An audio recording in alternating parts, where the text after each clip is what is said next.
Hey, welcome back to Wrestling Travels Lockdown Sessions, presented to you as always by our friends over in New York City, the True Heel Heat podcast. Today, we are very happy to have with us Ali Bama, Alabama. Ali, it's hard to pronounce, so I want to call you Ali, but I got that. Is Say it Ali? it. Say Ali, then say Bama. Or you Ali could just call me Bama. Bama. Yeah. Welcome to the show. Thank you. Glad to be here. Awesome. So we wanted to kind of dive in, and we really want to talk about this Independent Wrestling Expo coming up in Dallas. But I want to back up for everybody that maybe hasn't got a chance to know your work and stuff. How long have you been in the business, Ali? I've been wrestling now for about a year all told. Been training now for about 3.5. All right. Who do you credit breaking you in, or where did you do your training? Sure. My original training school was a DFW All Pro, and my trainer is Lou Gotti Starrett out of Dallas. He's an amazing wrestler, and he's also an amazing promoter. He promotes VIP wrestling. Wrestling. Okay, very cool. So I can't believe that. I feel like I've known your name for longer than a year. That's what's crazy, because I've seen a lot of your stuff up there. Well, I have trained quite a bit on the job, so I was allowed to work while I was still in wrestling school. But I devoted my whole life to wrestling right out the gate. So I've been around quite a bit. Fantastic. And what first gave you the itch when you first? I always like to ask people, when you first turned on the channel and saw pro wrestling, like who was on? Who did you see that you're like, hey, they caught your eye, I want to do this? So I really got into it during the Attitude Era. That was really my time when I really started to get fascinated with it. But then, like some people do, I fell out for quite some time, and I think I got back in around the Cena Orton feud, if you remember that, a while back. And then I got out again for a while, and then when NXT started, that's when I really locked in, and I just couldn't stop watching. Yeah, we all do. I think we all fall in love with it, and then we have this, hey, I got out of it and I did something else, and then you get drawn back in. So absolutely. Speaking of NXT and SummerSlam and all that, did you get a chance to watch this past weekend? Anything? Honestly, I did not. I was traveling this past weekend. I was defending a title. So, I would love to know what happened, but don't tell me now, because I'm going to go home and watch. I won't say a word. So it is nice now that you're able to travel again and get back into wrestling and defending titles. How amazing does that feel?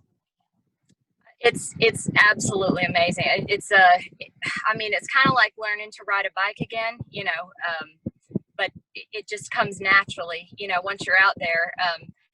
There's part of you that wonders, how did I do this every weekend, all weekend?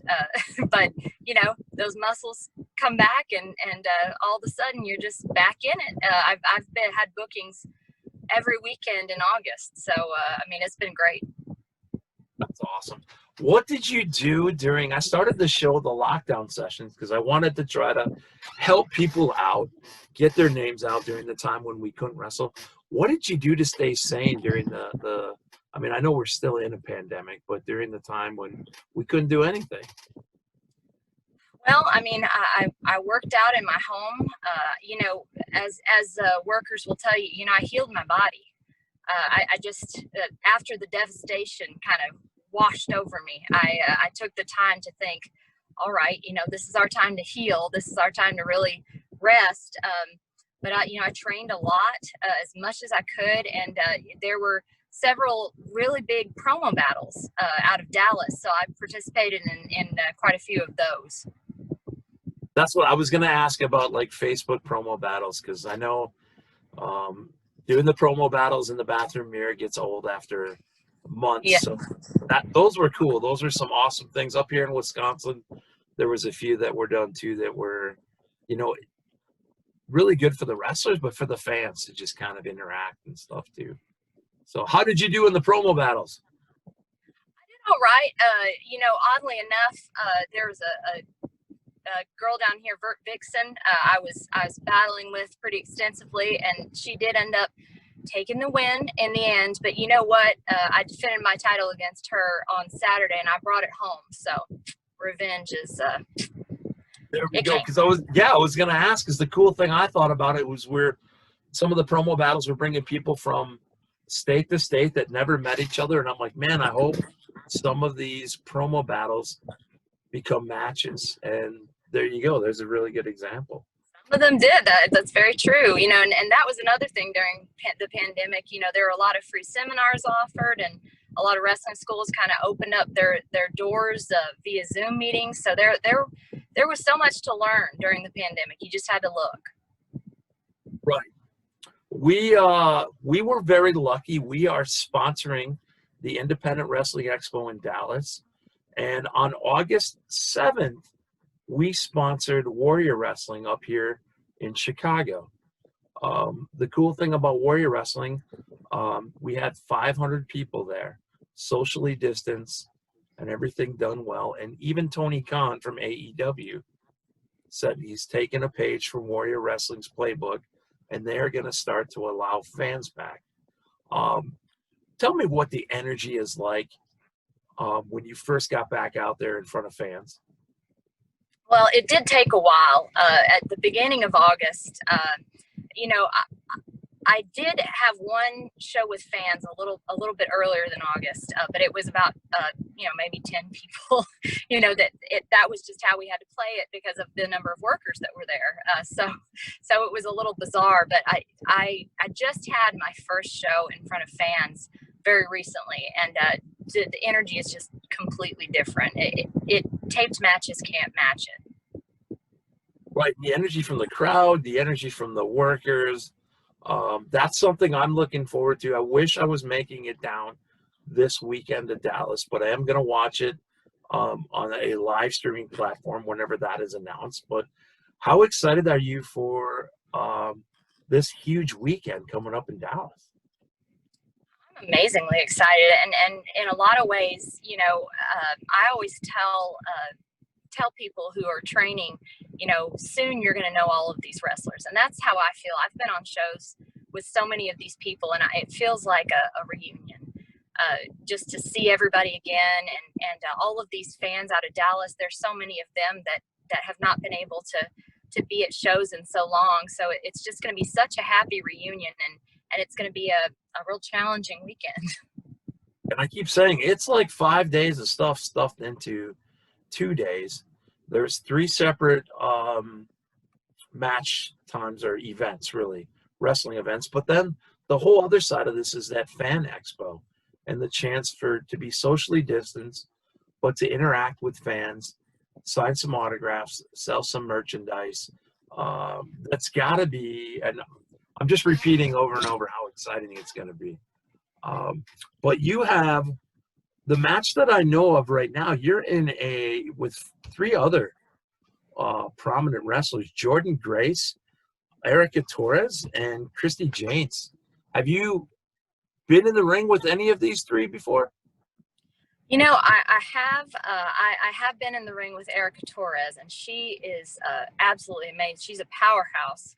A lot of power packed into that little woman. And I think her match with Jordan Grace in that first round is going to be something to really watch. She's absolutely amazing. But in the first round, I have Christy Janes, and she's nothing to mess with. You know, I know her personally, and I've seen her work on many occasions here in Texas. And of course, she's been on AEW as well. So I'm very excited to have our chance to work together. And just kind of challenge each other and show each other what we're made of. Okay, so I actually thought this was like a 4-way, but this is a one-on-one, like a little mini tournament. This is a tournament. Yeah, it's a tournament. So the first part of the tournament is at the beginning of the night, and then, you know, depending on how things turn out, we'll have the finals later in that evening. That's fantastic. Now, a couple of people that I've talked to, and don't tell me anything that hasn't been made public knowledge, but do you have any other matches that are listed throughout the weekend? You know, I do have one very important match, and that would be the Best Wrestling Body Competition. you don't want to miss that. So that's going to be a real challenge between the amazing athletes in attendance at this expo. But Well, other than that, I mean, I'm just there for it. Whatever challenges may come my way, I'm open. that's the thing. You never know what's going to happen. And actually, you're the first one to talk about the best wrestling body. I know when I was talking to Kyle about it, I wasn't sure who was competing in it, but I have one competitor now that we know. Ali, you are. That'll be fun. Oh, you better believe that I'm there for it. I don't know if you know me or my work, but I bring a little class and a whole lot of intimidation to the ring, and I plan to do the same with the best body competition. The Dangerous Dame. That's me. I mean, that's got that little bit of class in there in Dame, but you got the Dangerous. So we are excited to sponsor.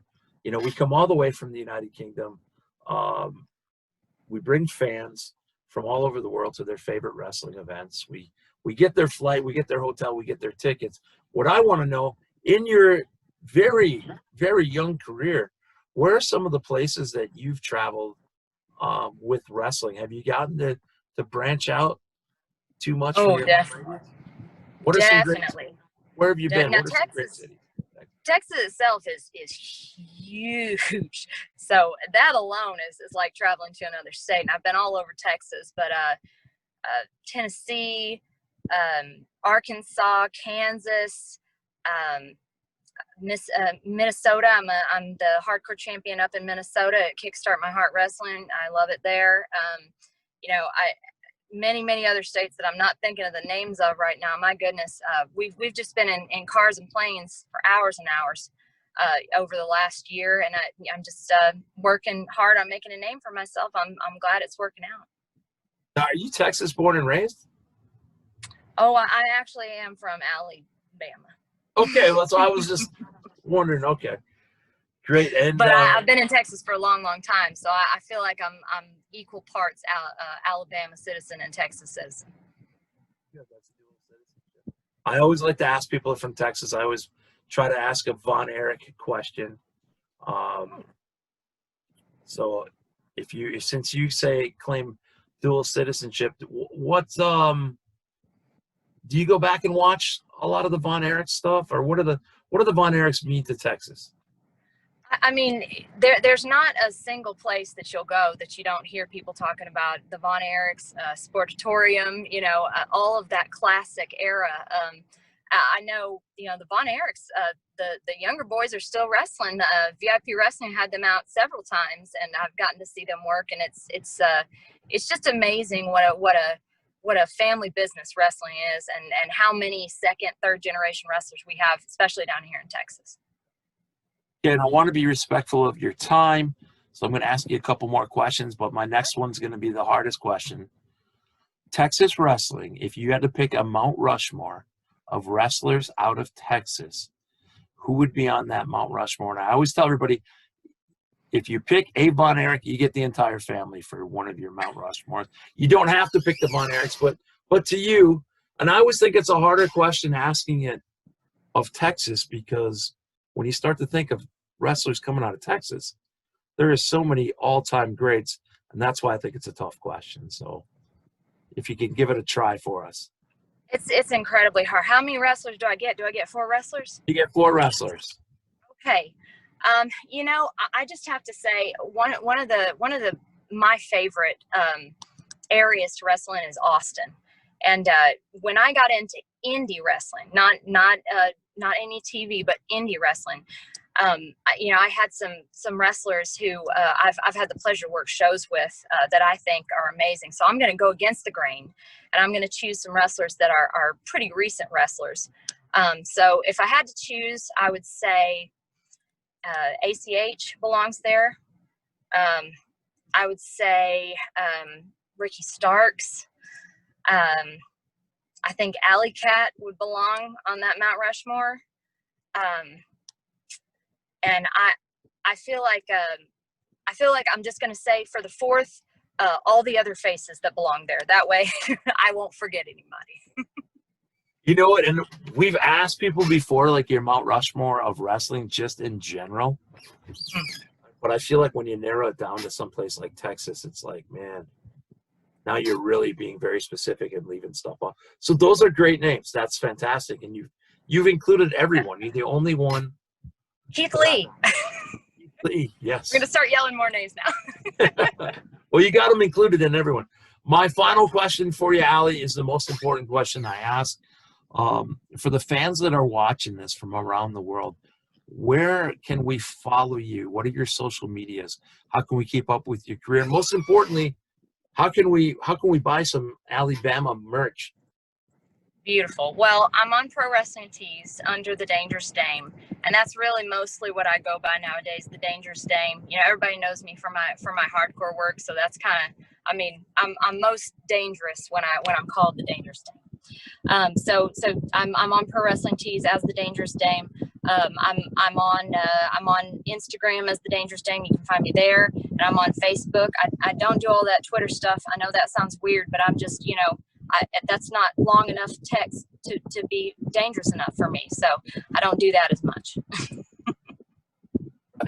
Well, hey, we are looking forward to watching your match as hopefully more than one this weekend.